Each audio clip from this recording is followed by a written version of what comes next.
Industry governance body. So you have the EWRB, the Electrical Workers Registration Board. Basically, the people who say whether we can or cannot have a license. They decide whether you are a fit and proper person. So they're the ones who administer and give out your trainee limited certificate, which, if you guys didn't know, is technically not an electrical license. It is an exemption to the rules so that you can train to get a license. Yeah. But yeah, so you will get 4 years on that license, and then every year after that, you must reapply. So after your 4th year, you've got to reapply for a 1-year training license. And then after the 5th year, they will probably call you in front of them to ask, why do you need a 6th year? And if it's just a case of, oh, I've got one on-job that I'm struggling to do, okay, that's fine. If you've got half the on-jobs in both your exams, they might start questioning if you should be training to be an electrician.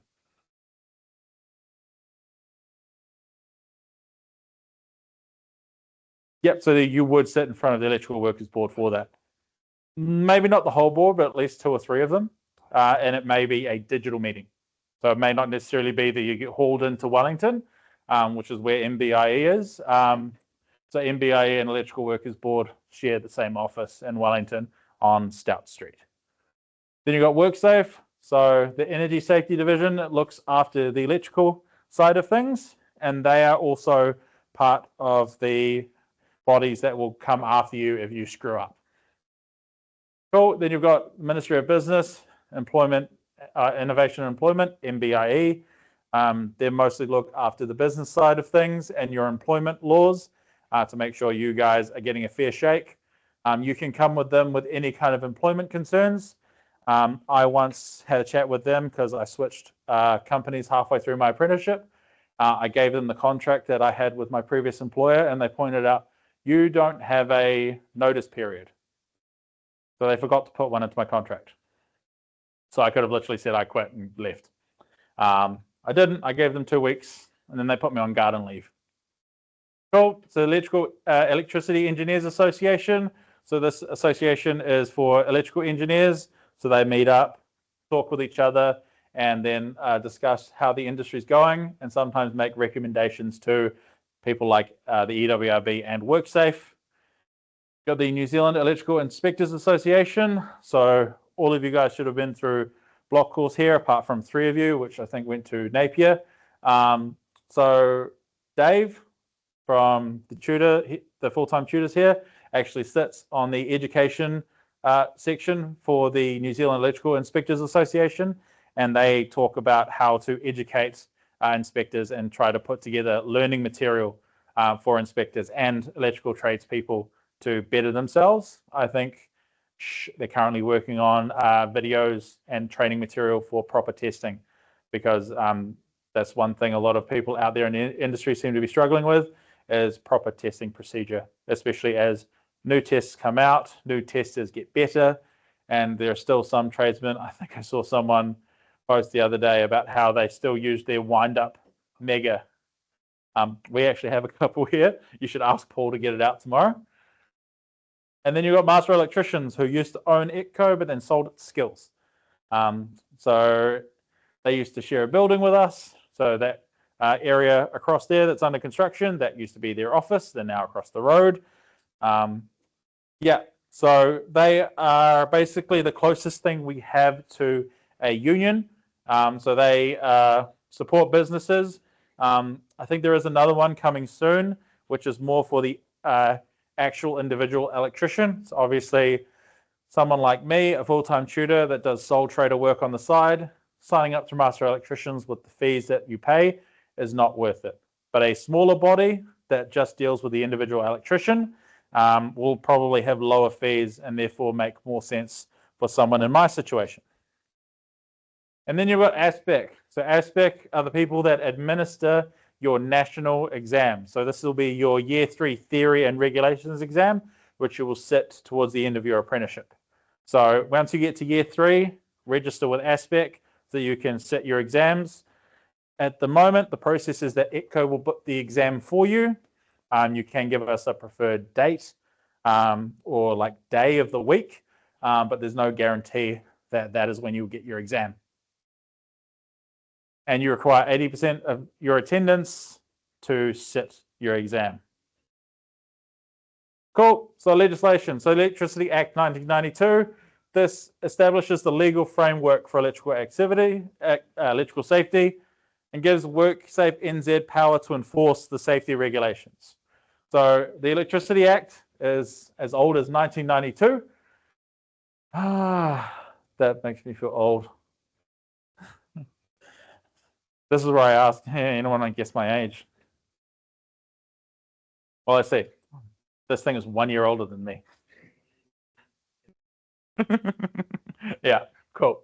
So yeah, the Electricity Act. So this is the overall arching framework for electrical safety in New Zealand.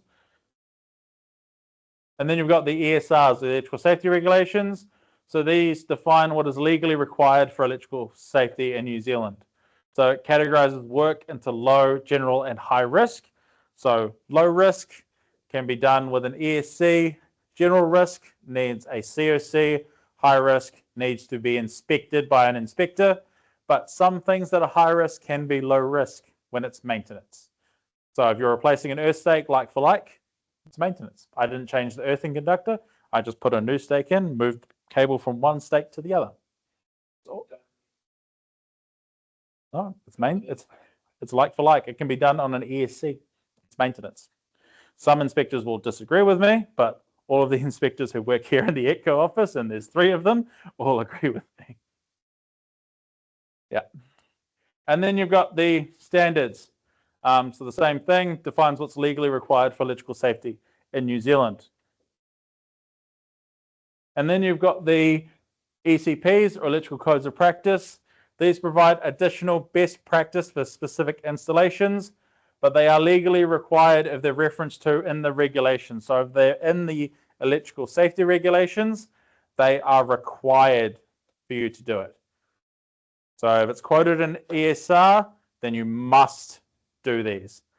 So whenever you're reading these documents, you will come across 2 words, shall and should. Shall, you must do this. You shall not disobey this. You shall do this way. Should is probably best if you did it. It's not a requirement, but it's still, you should do this. So that's what it's meant by should. So those are the 2 words that you'll come across. Or things like, if this happens, then this happens. So if is your conditional. So client asks an electrician to install a new circuit for an EV charger in their home. This involves new wiring, circuit protection, and ensuring compliance with all regulations. So what legal documentation must the electrician adhere to? Where would they find information about cable sizing, protection, and installation methods? Would this job require a certificate? Would it require certification? COC, ESC, or ROI. So what documents should we adhere to for this install?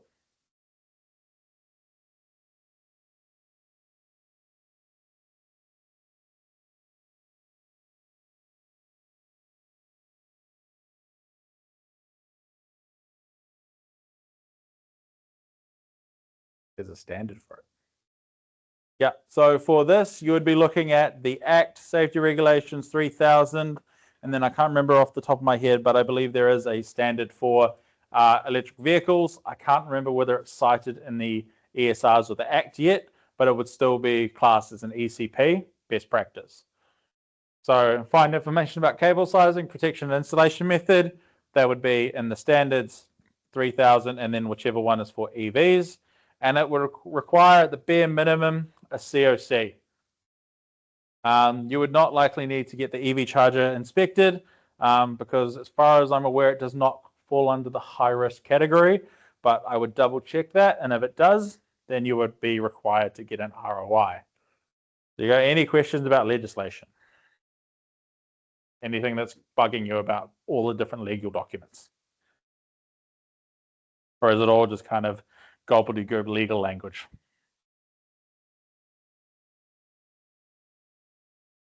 So when you get to year 3, you will not need to memorize 3000. You will not need to memorize the safety regulations or the Act. Okay, it is not about basically taking in and regurgitating the knowledge. It is about learning how to drive these books.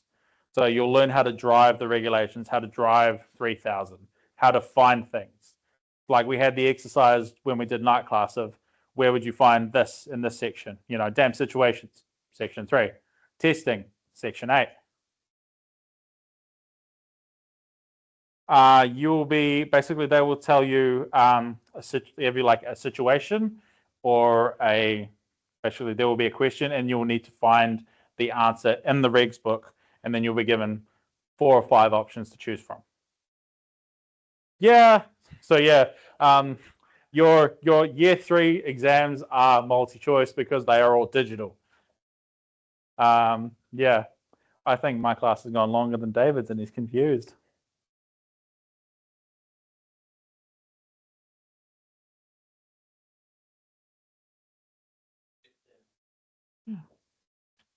So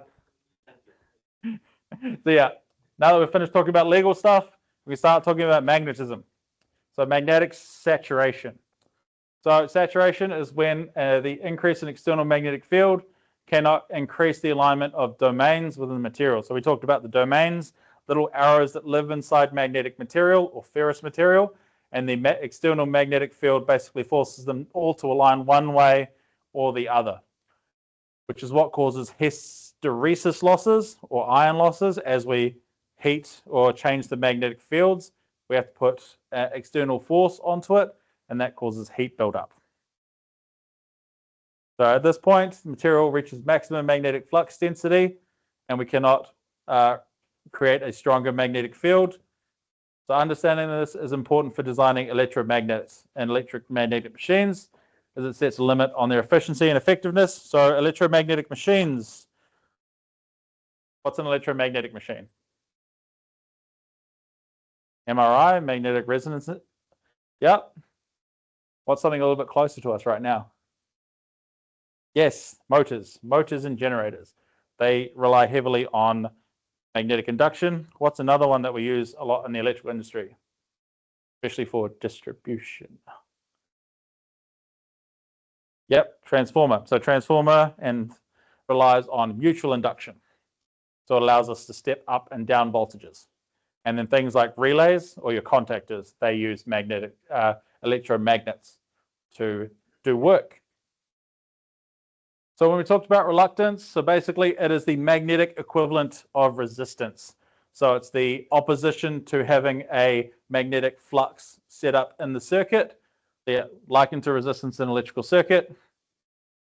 So we talk about north and south pole. So each end of the magnet. So it can mean traveling a little physically further if it means an easier path through a material that has less reluctance. So magnetic screening.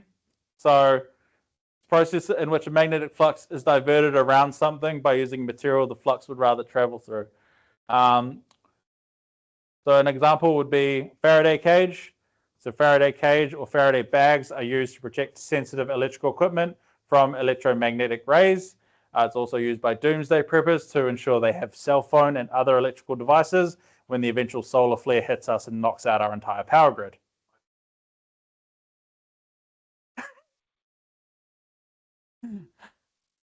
Yep, lead is a perfect example of something used for magnetic screening. If you open up the walls inside of a MRI room, on either side, you'll find a nice thick lead blanket around the entire room to stop the magnetic field from escaping. Because, you know, all of a sudden, if the wall in the MRI was not screened, all of a sudden the magnet goes off and your keys and stuff start sticking to the wall that the MRI is in. It'd be a real fun day, wouldn't it? So yeah, so to remove this, we offer a path of lower reluctance for the magnet flux and put it around the equipment we're trying to protect or around the equipment we're trying to contain, like an MRI. So relative permeability, so it's the relative permeability between two different types of materials. So if we look at the two electromagnets, so obviously the wood core is not a very good, does not have a very good relative permeability. It is not a ferrous material, therefore it is not very good at allowing a magnetic field to be set up. However, iron, which is what the ferrous materials are named after, Fe, iron, great relative permeability. Cool. So the field is the area around a magnet, or around the conductor that has current flowing through it. So the magnetic field can be observed around an object. If we take iron filings and sprinkle it all around a magnetic, you would actually see the field lines, or what we imagine are the field lines. So the closer the lines are on the drawing, the stronger the field.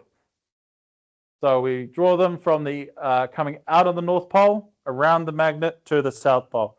So remember, they always go out of the north into the south, and internally they go south to north. So we measure this strength in henries. Most of the time you will get questions with millihenries when you get into year 2 and we start talking about AC theory and inductance. It's not something you have to worry about right now, just be aware of it.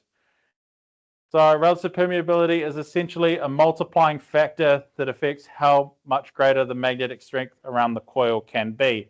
So obviously we want to build our relay coils out of iron or steel, not wood. And then lines of force, so they're the imaginary lines that we were talking about before. So they form closed loops from north to south outside the magnet and continue from south to north inside the magnet. So the polarity refers to the 2 distinct regions of a magnet that are the north and south poles. That's a brushed over version of magnetism. Again, you guys should have notes and you can refer to the YouTube videos that were recorded of the actual lessons that we did. Then we took a look at single loop 2-pole alternators. So we're skipping over a little bit of the DC theory because you're more likely to get asked about the AC alternators than DC generators. So it's a loop of fixed wire to a rotating shaft cutting through a magnetic field. So as we spin the loop inside the magnetic field, a voltage and current is induced.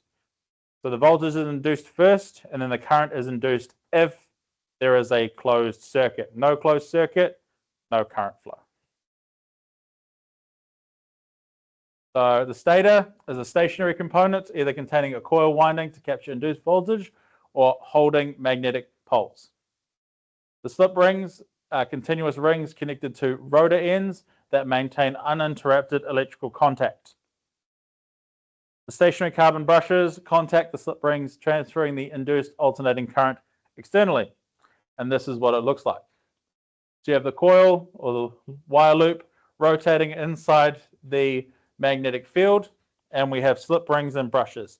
This is what differentiates a DC generator from an AC alternator, is that these brushes and rings are constantly in contact, meaning that as the current flows up through one side and then is rotated through and the current flow reverses, we get a alternating current through the brushes. It's constantly moving back and forth because if we remember the Sparky gang signs, the left and right rules, as we change the direction that it's being cutting through the magnetic field, the current alternates as well. So the magnetic field doesn't change, so the current must if the loop is rotating. The only way to change this is if we have a DC generator, these rings would be split in half. So it would only conduct on one side. Cool. So the basic operation, rotor coil spins through a stationary magnetic field. The voltage peaks when the coil edges move perpendicular to the field line, so cutting it at 90 degrees or the maximum flux cut. So at 90 degrees, we get the highest generation. Voltage return to 0 when they are parallel to field line. So they're moving in the same direction, so we get no cutting of the magnetic field. So therefore, no voltage. So the continuous rotation generates a sinusoidal alternating voltage, like we looked at previously. So all the way from 0 through to 180, we get the peak at 90 and then nothing at 180. We get the negative peak at 280, sorry. And then we get the negative at 360. Sorry, 0 at 360. So the properties of a sine wave. So the sine wave, you'll see it starts at 0, rises to positive maximum, then falls to 0 again, and then it does it in reverse. So these maximum values or maxima, correspond to 90 and 270 degrees, because the sine of 90 is 1 and the sine of 270 is -1. So the equation EMF equals BLV sine theta can be reduced to EMF equals BLV when theta is 90 degrees. This is what we looked at when we talked about a conductor moving through a magnetic field, and we looked at this calculation. So the EMF maximum possible for any particular combination of magnetic field, conductor length, and rotational velocity is normally abbreviated to E. So does everyone remember why we call it EMF? Why do we call it electromotive force?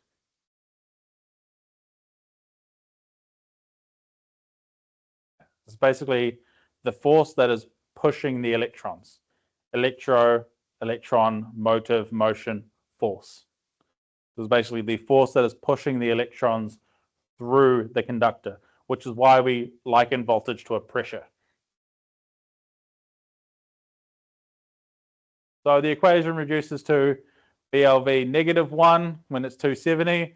This negative maximum is likewise abbreviated to -E. So we know the negative maximum is equal to the positive, so there's usually no need to calculate it separately. We just take it as a negative.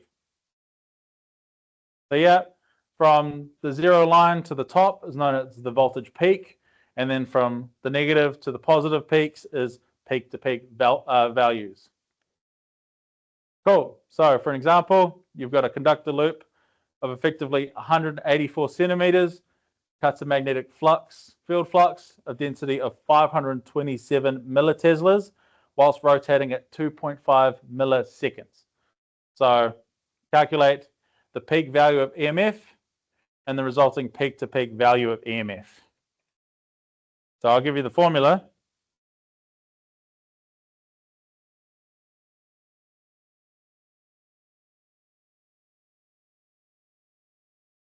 All right, everyone online, you all remember, hopefully, Dave. He's sitting in the corner because his night class finished early.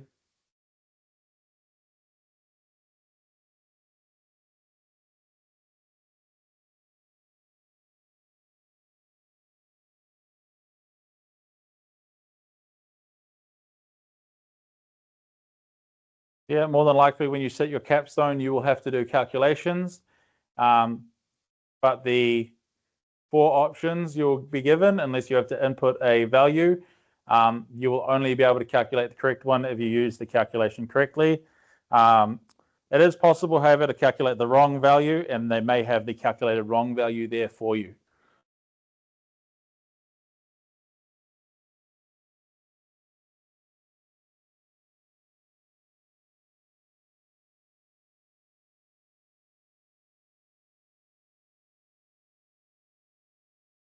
Just remember, we can simplify this formula down to E equals BLV when theta is 90.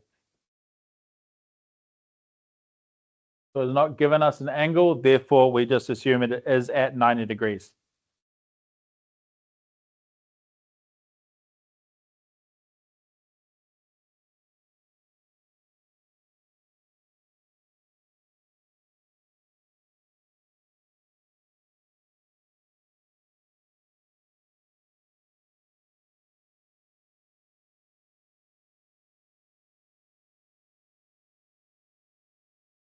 Got one answer online.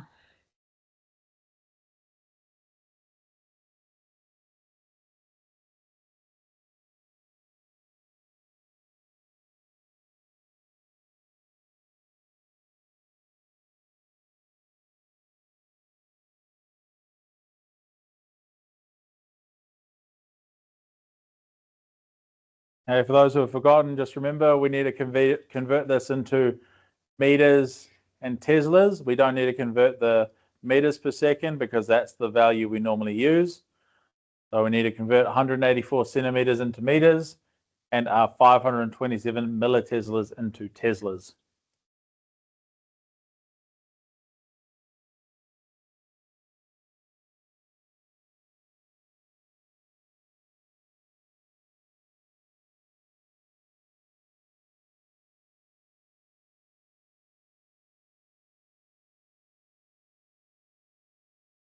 units. Volts. Yeah, so your EMF is your voltage. So when we simplify EMF down to E for these calculations. So if you were doing the conversion as you go, you would be doing it as this. So 527 milliteslas, to convert milli to teslas, we times it by 10 to the minus 3. And then same with the centimeters, we times it by 10 to the negative 2 because we need to change it to meters, and 100 centimeters, 1 meter is 100 centimeters. So moving the decimal place twice, and then times 2.5 milliseconds because we don't need to change that. Is that right? It looks like it should be 242.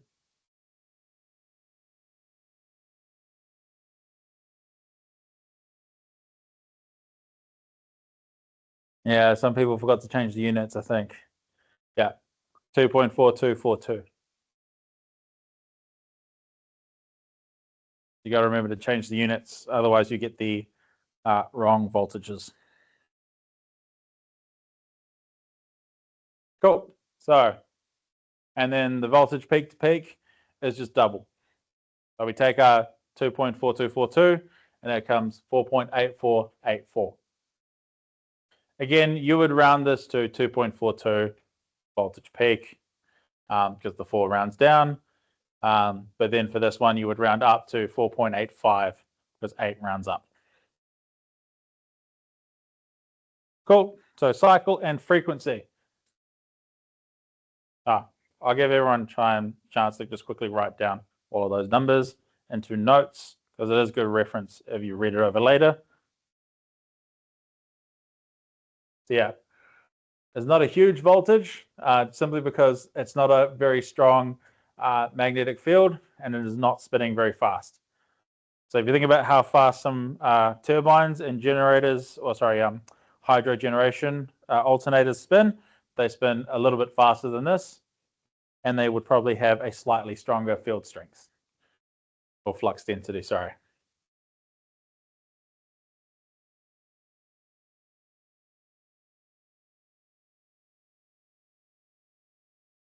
And you would probably have a lot longer effective length because you would have lots more windings.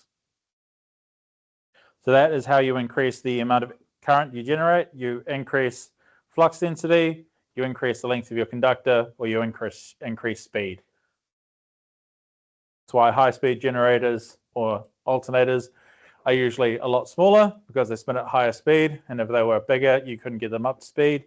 And the slower moving alternators are a lot bigger. I'm unsure of what formulas will be provided. Pretty sure we give them the aspect formula sheet. When you do your capstone, you will be given a formula sheet when you do it in person. We will print it out and have it ready for you. For those of you who are coming to hang out with me.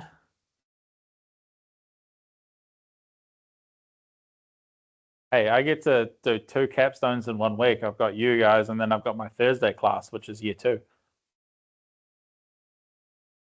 Cool. So each complete revolution of the conductor loop is considered 1 complete sine wave, and 1 revolution is called 1 cycle or period. And the number of revolutions or cycles in 1 second is called the frequency. Frequency is measured in cycles per second. However, we seldom use this. It's normally replaced to hertz.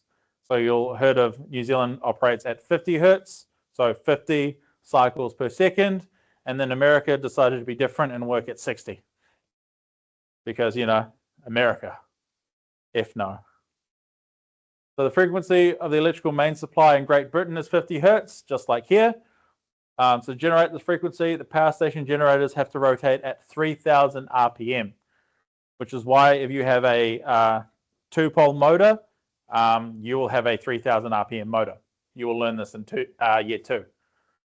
So as the main frequency is 50 hertz or 50 cycles a second, it follows that each cycle or period must take 1/50th of a second to complete. So the time for 1 cycle is called the cyclic or period time, so cyclic time. and it is defined as the reciprocal of frequency. So T equals 1 over F, F equals 1 over T. Yeah. So the frequency of a supply is 50 hertz. Let's calculate the time. The time is 1 over the frequency, which gives us 1 over 50. So each cycle takes 0.02 seconds or 20 milliseconds.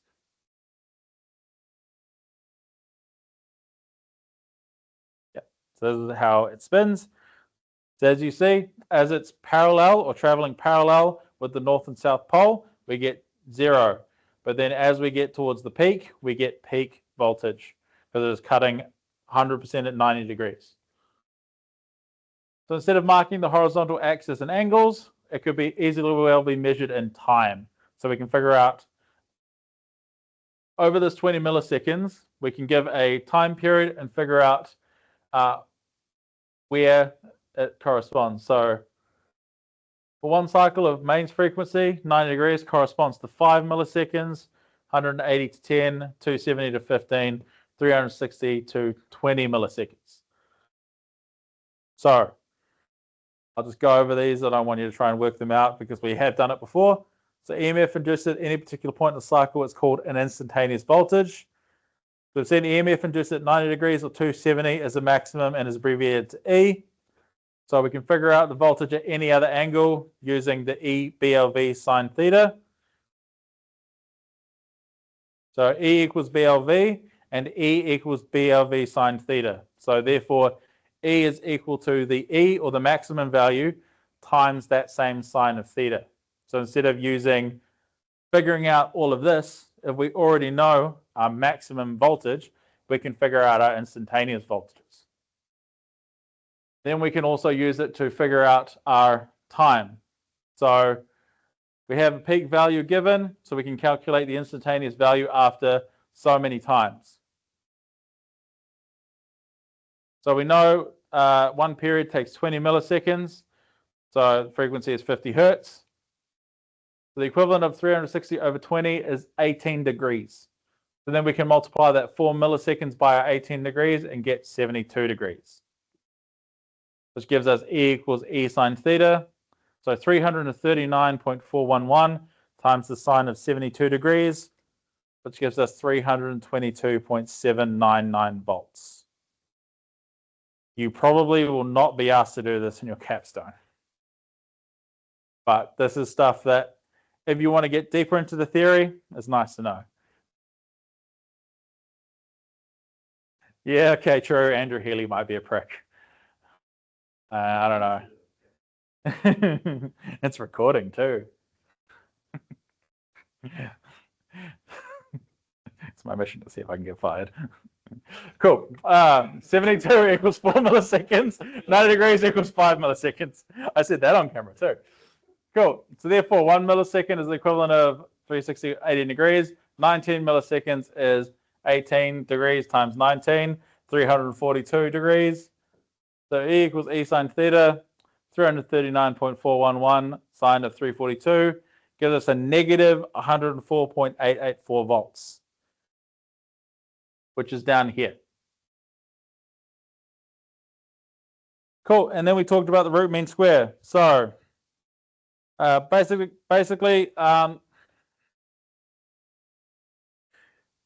if you were to add up all of the voltages along and take an average, you would get 0. The average voltage would be 0 because your negative and positive values would cancel each other out, meaning you would just get 0.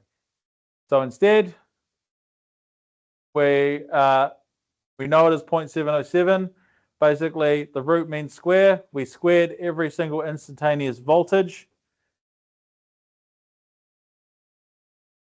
Then we took the mean of those voltages, added them together, divided them by how many there were, and then square rooted that. And that gave us our value of 0.707. All you need to know is that RMS is 0.707. You don't need to know how we got there. It's just good knowledge. So the RMS value is known and is required to find the peak value. Divide the RMS by 0.707. So if we know the root mean square value is 230 volts, We can multiply it by 1.414 or divide it by 0.707. So the max voltage in New Zealand, if it's at 230, or the peak voltage, is 325.3 volts, which is why we test our installations with 500 volts DC, because it is higher than the possible peak voltage. So we need to stress our cables to the above the peak voltage. Otherwise, if it was 230, we could just test it at 250 and be done. But because we know we can expect almost 325.3 volts, we need to stress our cables to 500. And then if we're talking about 400 volts, we probably should be testing them at 1,000 volts, which is why our meters usually can go that high. Cool. So mains voltage of 230 can go as high as 325.3. Extremely high and dangerous level, quite capable of causing death by electric shock. So always treat the mains with caution and follow all safety instructions when you're working with live equipment, which you should not be doing as an apprentice on your own. You should not be working with live equipment. Electricians are not supposed to work with live equipment in general, because no. So that is everything we've covered off, apart from earth impedance, but because we've done that so recently, I won't make you guys go over that again. But yeah, so watch out for an email from Mark. Basically respond to him your preference, and he knows where you guys all live, because you entered that information into the system.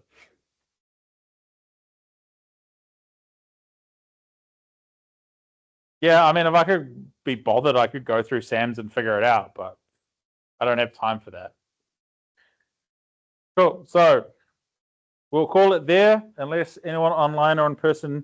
Well, you guys can ask me questions tomorrow. Cool. Anyone online got any questions? If we failed the capstone, how long will we have to wait to reset it? Just a few weeks. I think it's a week or two afterwards. I don't envision anyone will fail. It's year one capstone.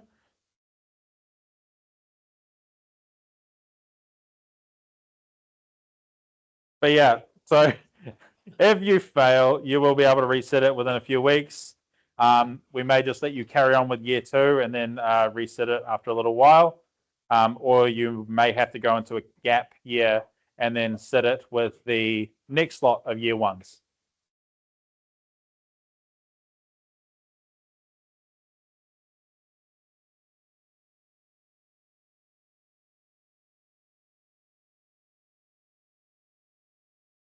I honestly don't know how much will be calculations versus how much will be general knowledge. I haven't seen the capstone.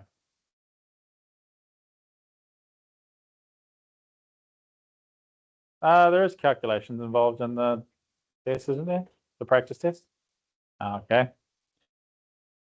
Yeah, unsure about the percentage of general knowledge to calculations.